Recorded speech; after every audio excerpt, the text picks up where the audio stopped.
Bob Huggins has made a point of how good his team can shoot the basketball. It's a Hugs team. They're going to rebound. The energy is so much more exciting, especially like up in Hollis. West Virginia fans are used to seeing their players get rebounds. Rebounds, assists, steals, and blocks. There's just something about the basketball, man. And now it's time for the Country Roads Webcast. What's going on, Mountaineer Nation? Welcome into the first edition of the Country Roads Webcast Hoops edition. Joined always by my buddy Bradley Brown and a new addition, Ryder Dean. How you doing, guys? Hello. Good to be here. Yeah, rocking and rolling. We've been wanting to get this thing off the ground, the Hoops version of this show, at least for a couple of years now. So it's kind of nice to finally see it getting going and off the ground. But I guess first of all, I want to get things started off by talking about, how last year's team, we had a lot of losses from that squad, a lot of additions to this year's squad. I guess we can compare those two teams as much as we want, but what do you guys think of how those two teams will compare to each other, and which team do you think would be the better versus the two? Well, meaning whether West Virginia this season will fare better than they did last season or not. I guess we'll start with the new addition on Ryder. What do you think, buddy? On the hot seat already. All right. Thrown into the fire. That's right. We obviously lost a decent bit of firepower. I mean, Deuce is playing for the Knicks right now. Culver left. We also lost Emmett and McCabe. You can throw Sheboy in there as well. He played 10 games last year. We are bringing in a lot of firepower, though. We do need to account for 60% of our rebounds and points that we just lost to all of those guys' leavings.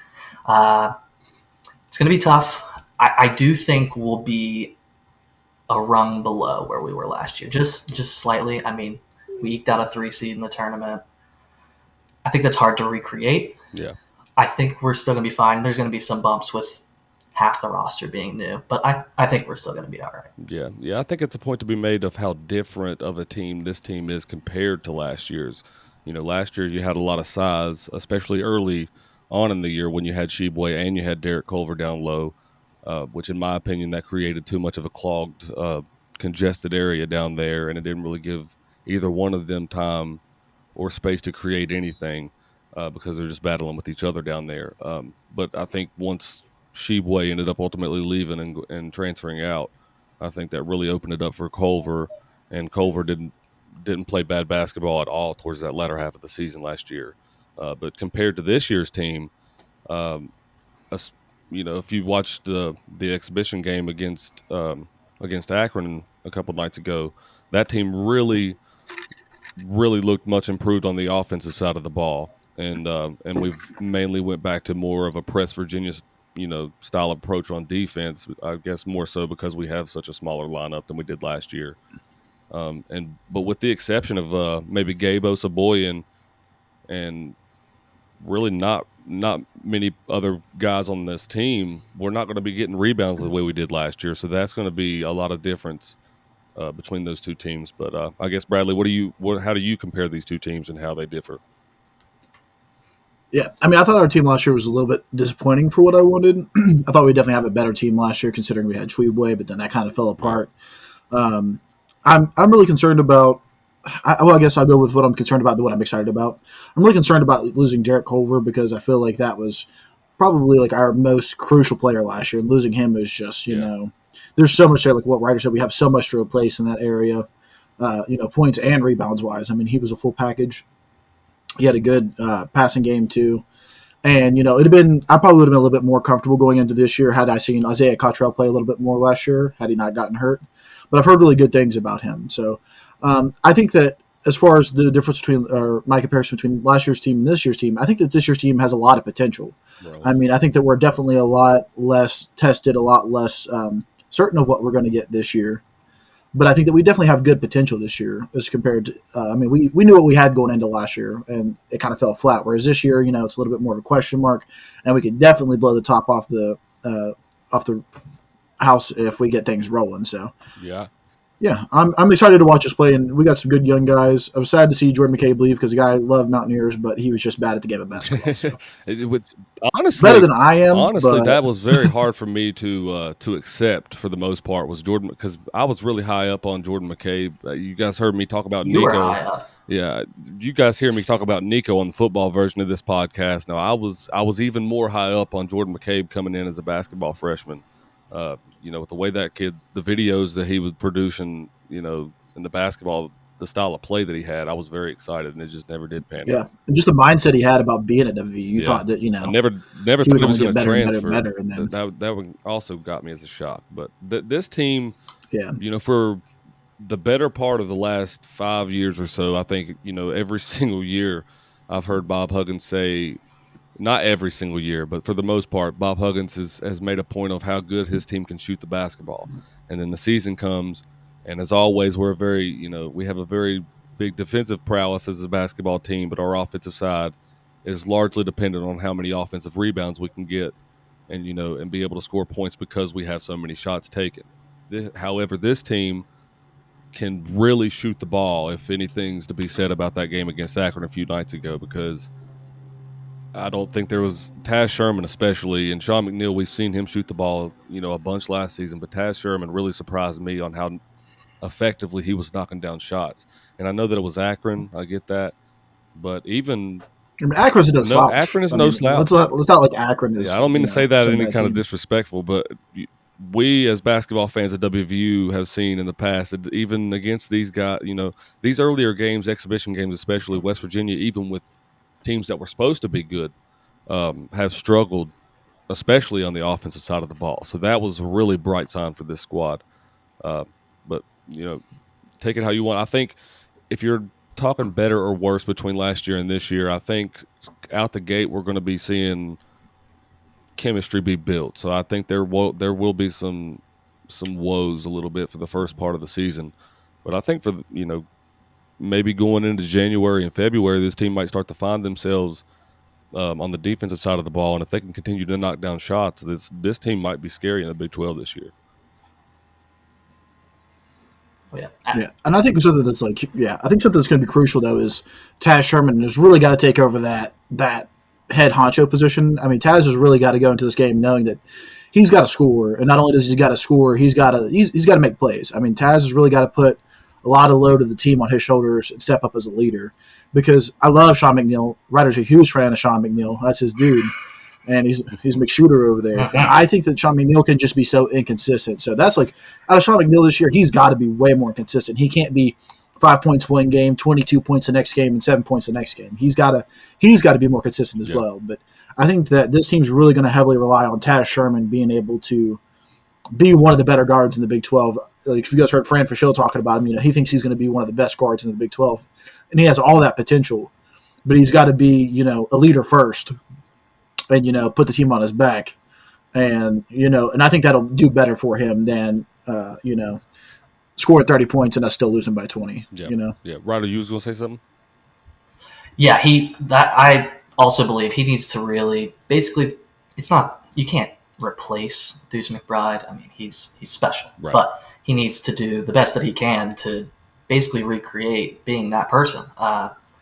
We need him to score. I also do think Sean is going to have to become a second elite scorer, because if it's just all Taz, I mean, everybody's going to know it's Taz. So right. we need to be able to spread the floor a little better. And I think we'll do that. But again, like you guys have been saying, the chemistry at the beginning, we're going to have to get a feel for it, and that's what non-conference plays for. Absolutely. Yeah. I couldn't agree more. I think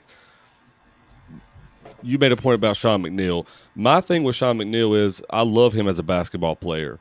I think that he starts to, when he shoots when he's a catch and shoot shooter, he's great. When he starts to do that stuff where he starts to size opponents up and starts to do those dribble moves, then you start to see Sean McNeil not knock down shots as effectively as he normally does.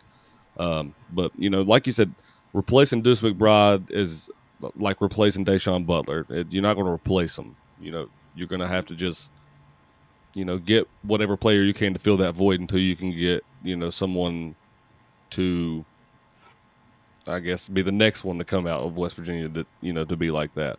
But Malik Curry, doesn't, he's only played one game at West Virginia. That was that exhibition game. But if you watch his Old Dominion stuff, he doesn't look like a bad basketball player at all. I was really excited to get him as a transfer, and a few other ones that I'm really excited to look on this team is Jalen Bridges and Isaiah Cottrell. You mentioned him earlier, Bradley. Isaiah Cottrell, we didn't get to see a lot of him, really at all last year. But what we did get to see and what I've seen in a lot of the highlight clips that I've seen, I think those two, while they're not the biggest guys that we've had on campus, they could really hopefully eventually start to get some rebounds the way that West Virginia fans are used to seeing their players get rebounds. But I think Gabe Osaboyan isn't going to do a bad job of that.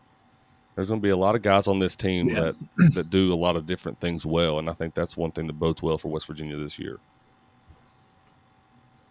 Yeah, for sure. And I think if you want to look at like how our early season is going to go, I think a lot of that's going to rely on Gabe Osaboyan. I think that he is really going to be the glue that kind of holds this team together, that sixth man coming off the bench that's really just going to put in, the max effort and make sure that, we're not slacking anywhere. And I've heard that he's improved his offensive game, which, it's not it'd be kind of scary if he didn't improve at all, considering his offensive game is not necessarily where it's at. But I always liked his passing. I thought he did really good passing down low. But He didn't look bad on the offensive side of the ball, though, compared to what he was last year. Last year, he couldn't, if he was under there by himself, he just threw it straight up to the ceiling. But last year, he had 52 offensive rebounds and had 48 points on the year. Yeah, so that's exactly. That's not just offensive rebounds, you said, right? Yeah. He is our leading returner in rebounds, assists, steals, and blocks. So, assists. Yes, he is our lead. Yeah, it's those ones from where he gets it at the top, like right at the free throw line, and just boom, toss it back kind of thing. I thought that was our best play last year is when he just got it, right there at the top of the key and just dished it down to Derek Culver. I mean, it was just he has good passes, and every now and then they'd get picked off, but I thought he was probably one of our best passers last year, which is has me excited to have him out this year, dishing it out to all these shooters. I think it's rare to see a player that's as good as he is on the defensive side, especially at West Virginia. That kid, oh man, yeah, he's good. Yeah, for sure, he's good. He's good. I think going to Isaiah Cottrell, I'm excited about him. I've been hearing a lot of good things about him going into this. I've got some, friends that are really in depth in that basketball program, and I've been hearing his praises and that he could be really good. And I think that the one thing that's really going to hold him back this year is that he's playing big boy ball now. He didn't get that year last year to play. And so I think it's going to take him some time to get comfortable throwing his body around down there. And I think he's got to get to that point where he realizes that he can be great in the Big 12, but he's got to acknowledge that himself. He's got to get out of that. He's only played a couple games outside of high school now. And, he's a little bit farther into it. So he's got to learn that he can really throw himself around down there. And he can enforce his will when he wants to. So he's got to grow into that. I think a lot of people, though, pretty much any recruit you have, it takes a little bit to get used to the physicality of the Big 12 conference because, let's face it, the Big 12 conference is a lot more physical than any other league in college basketball. And I think that's very much so evident every single year, especially the way West Virginia plays basketball because that's West Virginia's credo in basketball, pretty much is how physical they are on the defensive side of the ball. So, straight from the Big East into the Big 12. That's a good point. The Big East, in those golden years, as I call them, when West Virginia won the Big 12 or the Big East championship, that was what they were known for. Yeah, see, that was before I really didn't get into basketball until the 2012 run when they took it to the Final Four. It was my first time really keeping up with WVU basketball. And then I got to college and I was watching Juwan State and them play. And, you get in that Coliseum, and that was my favorite thing. I love football. I'm definitely a football guy. But if I had a choice to go to a football game or go to a basketball game, I'd probably go to a basketball game because the energy is so much more exciting, especially up in the Coliseum. So, I didn't get those Big East days, so I really don't know what you're talking about. But I guess I understand. Buddy, I'll tell you, it's a lot like my story in football. I grew up from a very young age, and not that I'm complaining about it, but Papa didn't really give me much of a choice whether or not to be a fan of WVU football and basketball. And I've heard a lot of best worst thing that ever happened to you. I'm telling you right now, I love West Virginia football with all of everything in me, but just like you, there is something special about WVU basketball, and there's a reason that people say that West Virginia is a basketball school. I think they're both. I think they're both football and basketball, but I do truly believe that basketball was the first, forefront of WVU that went out there, because you mentioned Jerry West and all, a lot of these other guys, and it's hard to argue that West Virginia wasn't one of the most dominant teams in college basketball in the '50s. So there's a lot of prestige and a lot of pageantry that comes with being a WVU fan. There is something, you're right, there's something special about walking into the Coliseum. The first time for me, I felt like the ground dropped, because you go in, you're at one level, and then you don't realize that the court's like a whole story below that level. You know what I mean? Mhm. So I don't know. Yeah, I'm definitely planning on getting up there a few times this year to go watch a couple of basketball games, because I think last year, you didn't really get to watch. It was a little bit different from football, because last year didn't really get to go up there and watch them because you were scared of everything. And then the year before that, we did get to watch them and didn't really get to see what kind of potential that team really had, because there was no conference, or there was no NCAA tournament. So it's been kind of a little bit harder for basketball fans than it has for football fans, in my opinion, with the COVID thing. But I guess we're sharing what made us WVU basketball fans. We'll go with Ryder. What made you a big WVU basketball fan, man? Oh, I was a nerdy kid, man. Believe it or not, I was a nerd. But I got. So you still are. Me too, you're not wrong. Ain't no shame. Love me some numbers. That's why I can't wait to just get a couple of games under our belt, so I actually have some numbers to look at. Right. Hell yeah. But no, You tell you works at a bank. yeah, seriously. But no, my stepdad, when I was growing up, he was a huge WVU guy. I probably started getting into WVU sports. It was around Pat White. That was basically when I started getting into it. Basketball, I agree, is probably my favorite.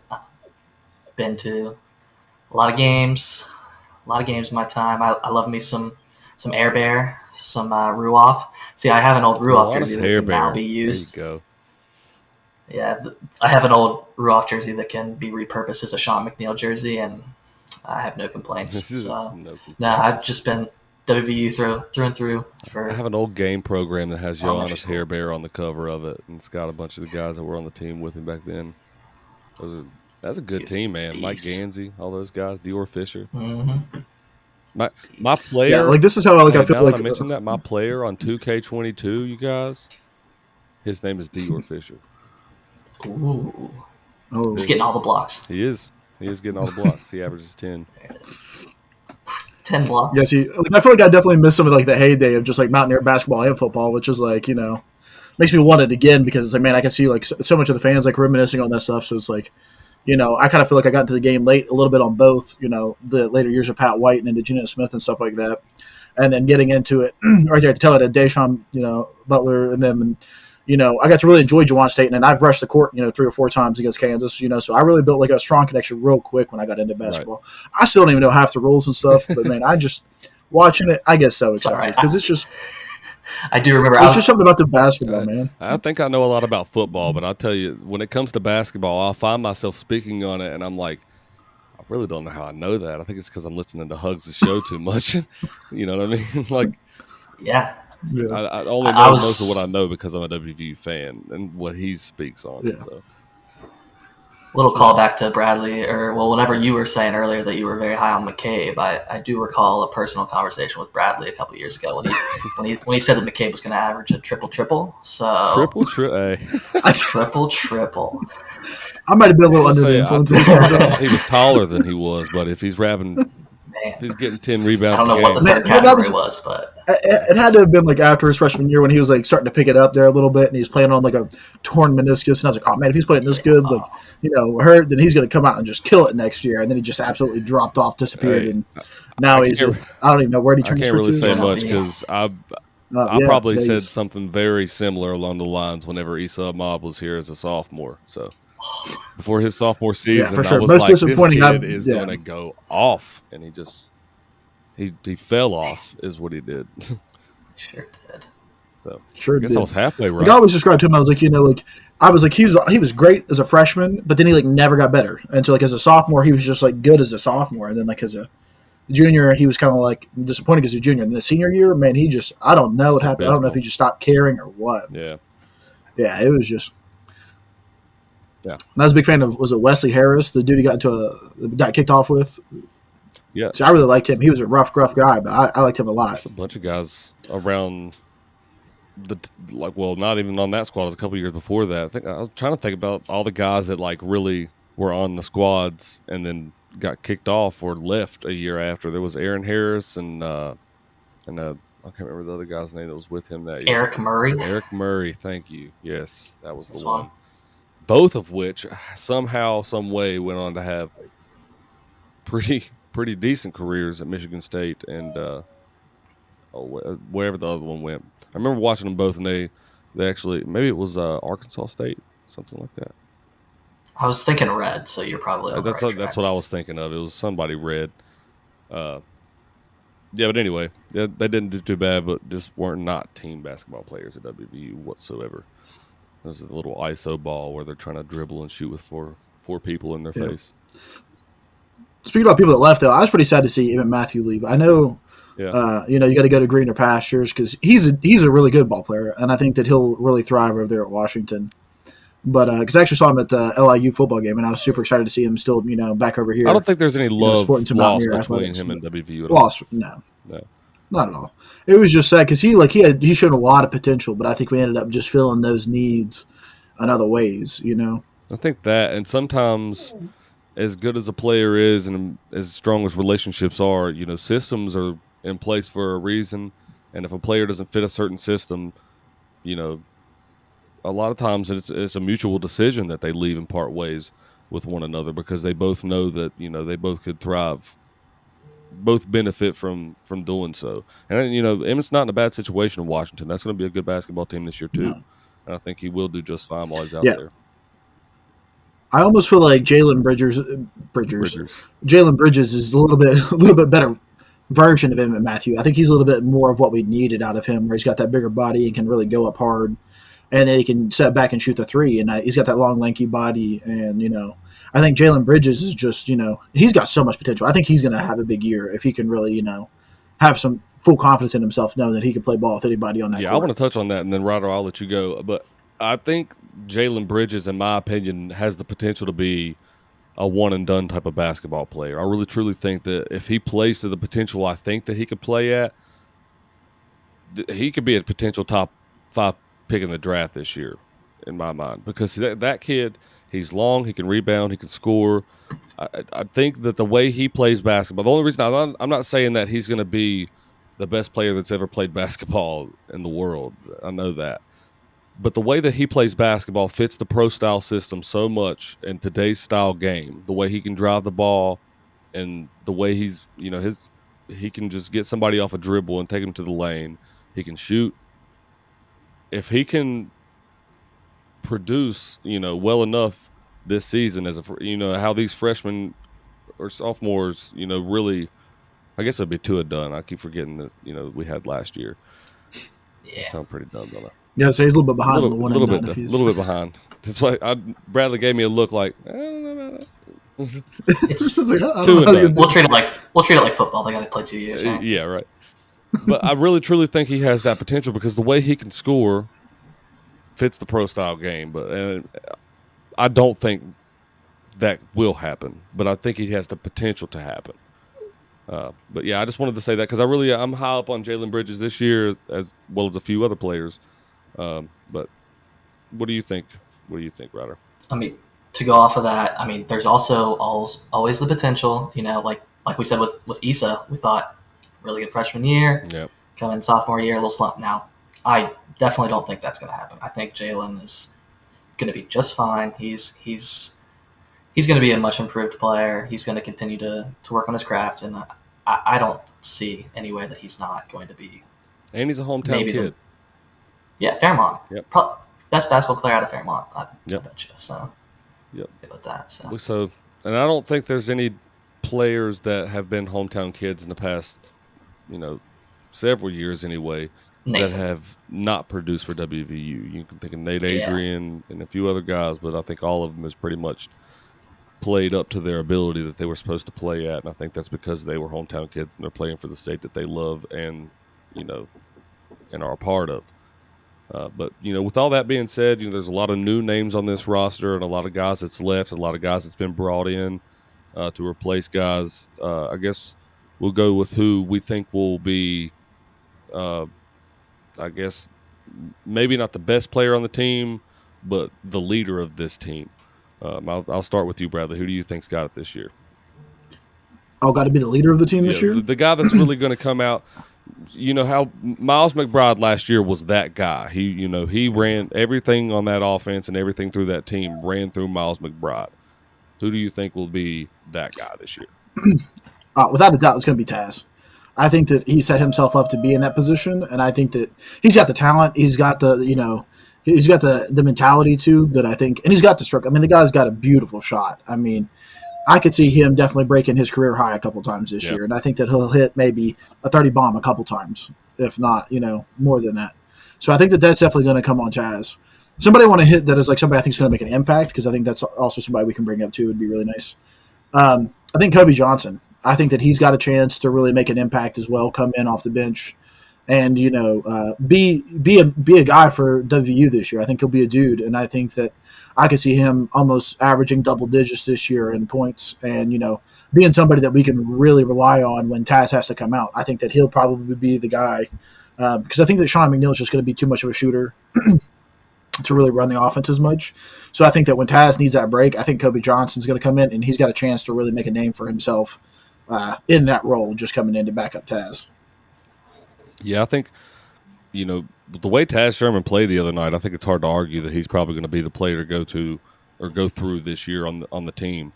They brought in Malik Curry to run the offense through the point, but Taz Sherman at the 2, I think the offense really might well run through him.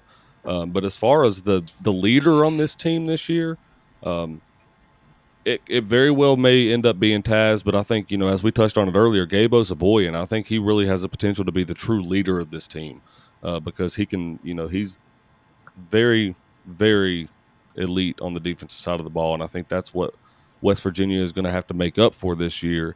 And as well as West Virginia is on offense, we're going to have guys that, get back and are able to guard a lot of these guys, because these offenses we're going to start to play in the Big 12 are going to be a lot of really fast, a lot of long defenses and really fast offenses that can shoot the ball probably just as good as West Virginia, if not a little bit better. If West Virginia, doesn't prove to be such an offensive team like I think they're going to be. Like I said, I got my blue and gold glasses on right now from the way that offense played the other night.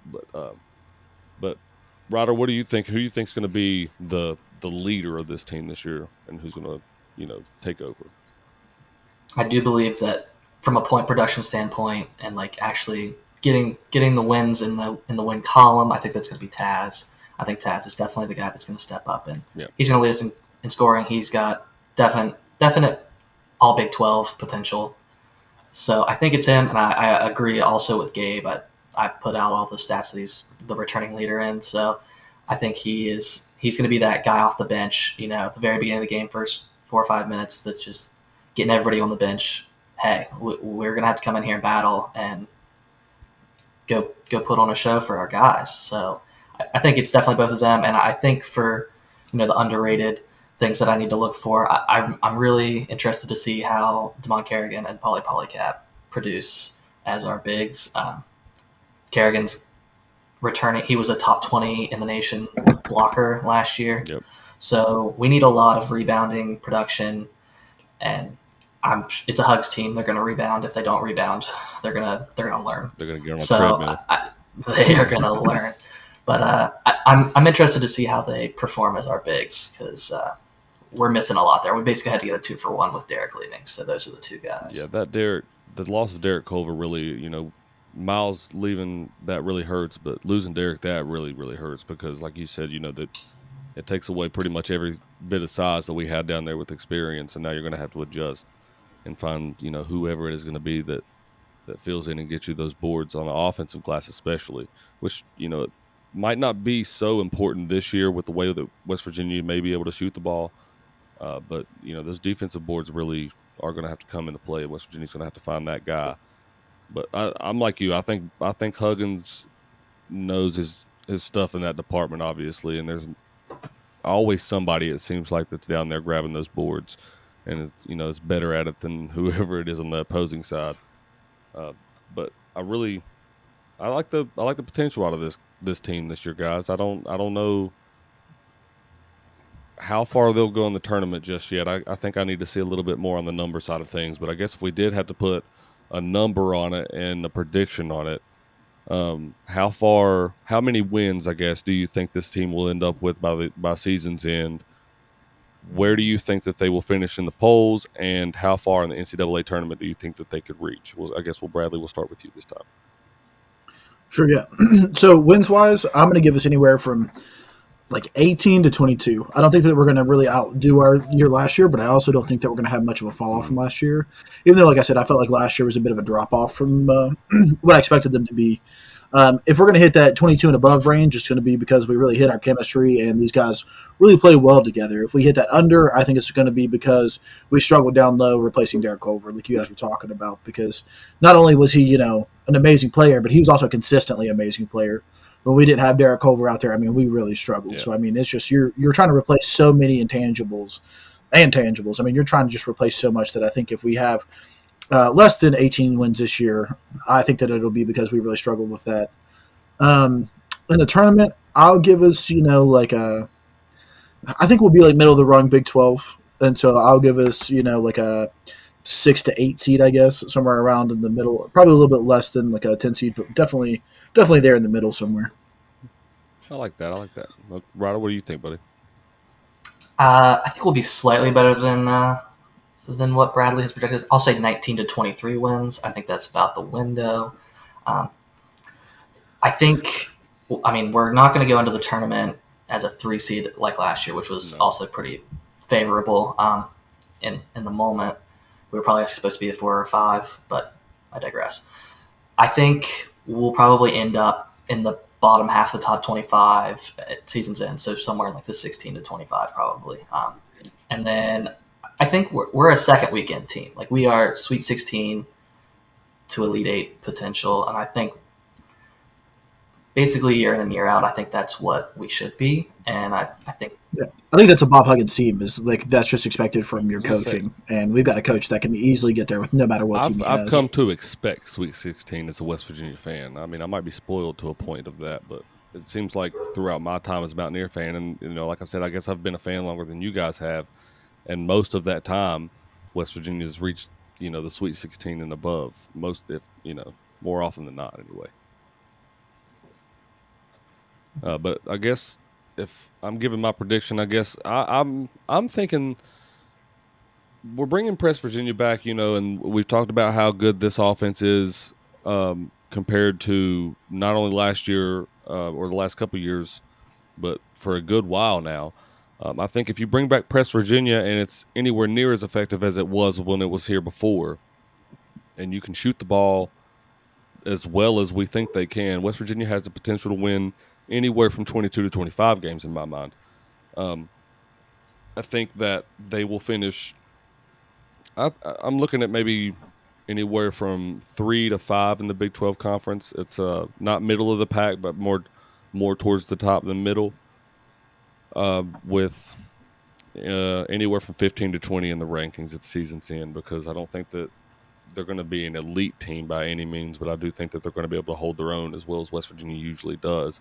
And with the inexperience of playing together with this team and, not really having the chance to gel yet as a team, I think West Virginia, I'm going to pick Sweet 16. I feel confident that they could make a push to that, at least to that weekend in March.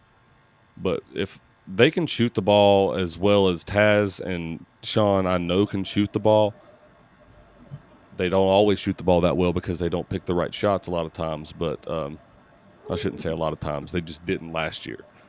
This is a new team. I keep wanting to compare everything. But no, this team, it has great potential. I think that they're not going to be a bad team by any means, but I do think they have a lot of chances to improve in these early weeks. And especially with, they got a game against Pittsburgh, the very second game of the season.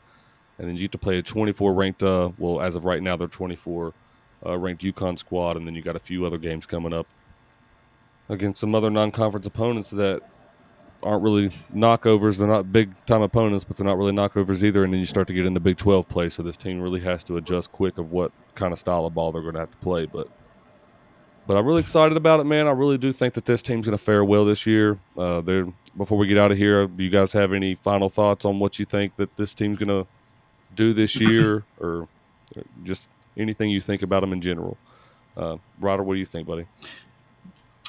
I think, just finding the better shot selection. I want to see either Taz or Sean score 40 points in one game. I want to see that just one time.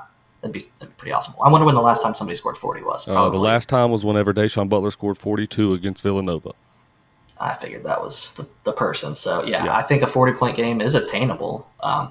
So I think that is basically what it is. And just the new guys bringing in some defensive intensity to match Gabe. And that's basically what I look forward to. I want to see some good press Virginia that leads into a swish 3, and then we're right back to pressing them. So. What we wanted to happen last time press Virginia was in effect, but nobody could knock down shots. Correct. Yeah. What do you think, Bradley? Yeah, I would say for me is I want to see just like Sean and Taz. I think that our year is going to depend on them being a little bit more consistent. I think that, for both of them, I don't think that either one of them can really have too many off nights if we want to have like a really good season. And I think they will be. I think that they've got, a little bit more on their shoulders this year, and I think that they'll step up to that. So just that consistency. And I'm excited to learn some of these newer players. I mean, I really haven't got to, see too many of these guys play very much. I didn't go through and watch all these transfers, tapes coming in or anything. So I'm pretty fresh going into this. I'm pretty malleable. So I'll be excited to get in here and talk about some of these new guys and how much I'm excited for certain ones and stuff like that, and get to know some dudes' names real well. Yeah, absolutely. I think I'm a lot like you in that aspect. I think a lot of Mountaineer Nation is a lot like you in that aspect. I think there's so many new guys and new faces on this team. It's going to take a few games at least to be able to get, used to seeing some of these new guys with some of these numbers on their back, and wanting to call them, some of the guys from last year have that same number. So, but that's the main thing I'm excited about, is seeing how well this team gels with each other. And I think it's pretty well documented by this point. I'm pretty excited about what they can do on the offensive side of the ball. And I know that you can only tell so much from an exhibition game because they don't give you a fully, what they're wanting to do on either really side of the ball, offense or defense. So, yeah, we're for sure going to get a good look at our future of our program this year. Because, we got some seniors that we know what they're going to do, and we got a lot of young guys that have potential. So I think it's going to be a good year just to sit back and enjoy some really high-scoring games, and then, look forward to the years to come with the guys that are growing. Well, I have full – we could talk all day we want about Trust of the Climb and Neil Brown on the football side of things, but I have been bought into this coach for a very long time, and I'm very, very invested into him as a – not only a coach, but as a good person. I love Huddy Bear, man. But I guess that's going to pretty much do it for the first episode of the Country Roads Webcast Hoops version. It's been a fun episode, guys. I'm glad we could finally get this off the ground and moving. I can't wait to finally get it in full effect and full swing once some of these games start rolling. But West Virginia's got Oakland. I guess they're the Bears. I'm not really sure. I should know this because West Virginia did lose to this team a few years ago in the very first game of the season, just a lot like this one at the Coliseum, if you guys remember. So maybe a revenge game for this team. Probably try to forget. Yeah, we probably did. The only reason I remembered that was because that was some of the most abysmal basketball West Virginia's played. We were supposed to have a really good team that year. I think it was about 2 or 3 years ago, but they do have them. I think I kind of remember that because I think that's the year that we came back and. Oh, God, I think we beat Texas Tech in a comeback like a little bit later on into the season. Yeah. Then Texas Tech, I believe, went on to the national championship that game, or that year, once we win it. Yeah, I think that was the same year. It may not have been, but I remember that year specifically just coming out real flat, and then we had a game against Texas Tech. It might not have been the big comeback that I'm thinking about, but I remember we had a game where we came back like 8 minutes left and just it kind of like turned around our season. That's the thing about basketball. There's so many games and so many great wins in my mind that a lot of them run together. I can't remember which season, which ones happened in. And you really be specific when you're talking about a moment in basketball, in my mind, unless you're talking about some of those, bigger moments with Deshaun and all those guys. But Yeah, see, I'm not talking about the one where Tariq Phillips scored 12 points in 2 minutes. I'm talking about the one where we scored like 28 points in 8 minutes. That kind of thing. No, I Poor know. Texas Tech. Yeah, I know. Yeah. Texas Tech, man. To be that good, they're just not. Is Mac McClung still there this Nah, year? he Does he left. He's in leave? the He's still Lakers now. Yeah, he's in LA. Ah, gotcha. Yeah, but WVU, I guess, got their first action, real game action this coming Tuesday at 7:00 at the Coliseum. It's going to be on ESPN Plus, and then we will be coming right back at you again. And then right after that, we got 3 days? So yeah, we'll probably be releasing an episode either Wednesday or Thursday of next week. So that'll be following right after the football podcast. So be on the lookout for that, you guys. But I guess that does it for this episode of Country Roads Webcast Hoops, you guys. First episode. Yeah. One and done. CRW Hoops. But we'll Good see y'all next stuff. time. As always, let's go Mountaineers. If you really wanna know, then come on, let's go. Take a stroll down those